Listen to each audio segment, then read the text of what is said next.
Hello guys, ഇന്ന് വരുന്ന വഴിക്ക് നമ്മൾ രാജധാനി ട്രെയിനിന് ട്രിവാൻഡ്രം പൊയ്ക്കൊണ്ടിരിക്കുകയാണ്. അപ്പോൾ വരുന്ന വഴിക്ക് നമ്മളൊരു ട്രെയിനിലൊക്കെ വിൽക്കാൻ വരുമല്ലോ, പവർ ബാങ്ക്, ബ്ലൂടൂത്ത് ഹെഡ്സെറ്റ്, അങ്ങനെ ആൾക്കാർ പോയി വാങ്ങിക്കാൻ വരുന്നതാണ്. അവരിൽ നിന്ന് നമ്മൾ എൻ്റെ ഒരു കൂട്ടുകാരൻ ചേർത്ത് ഒരു പവർ ബാങ്ക് വാങ്ങി.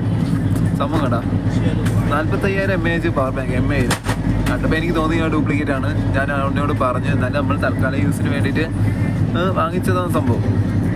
mAh power bank. വെയിറ്റ് നോക്കാം, വെയിറ്റ് ഉണ്ട് സംഭവം. ആരായാലും പറ്റിക്കപ്പെടും. ബട്ട് ഇത് വാങ്ങിക്കരുത് ഒരിക്കലും. ഞാൻ കാണിച്ച അവൻ്റെ അവസ്ഥ ഞാൻ കാണിച്ചിരുന്നതാണ്. നമുക്കിതൊന്ന് ഓപ്പൺ ആക്കി നോക്കാം, എന്താണ് അവസ്ഥയെന്ന്. കണ്ടോ ഗൈസ്, ഓപ്പൺ ആക്കി നോക്കിയപ്പോൾ ഇതിൻ്റെ അവസ്ഥ ഉണ്ട്. ഇതെന്തോ ചപ്പാത്തിന് മാവാണോ അത് ഈ കളിമണ്ണാണോ നമുക്ക് നോക്കാം. ഗൈസ്, ഇത് കളിമണ്ണാണ്. സാംസങ്ങിൻ്റെ ഒരു ബാറ്ററിയും കളിമണ്ണിൽ വെച്ച് കണക്ടറും കണക്ട് ചെയ്ത് വെച്ച്. ഇതിൻ്റെ വിലയെന്ന് അവർ പറഞ്ഞതെന്ന് വെച്ചാൽ ആദ്യം 650 പറഞ്ഞു. 650 പറഞ്ഞപ്പോൾ എനിക്ക് മനസ്സിലായത് ചാത്തനാണെന്ന്.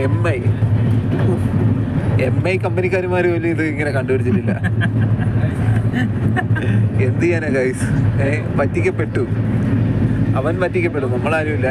ഇതേപോലെ തന്നെ ഒരു എയർപോർട്ടും കൊണ്ടുവന്നായിരുന്നു. എയർപോർട്ട്, ആപ്പിളിൻ്റെ എയർപോർട്ട് എന്ന് പറഞ്ഞിട്ട് 650 പറഞ്ഞു. അത് സംഭവം എടുത്തു 200, ലാസ്റ്റ് 250 വരെ പറഞ്ഞു.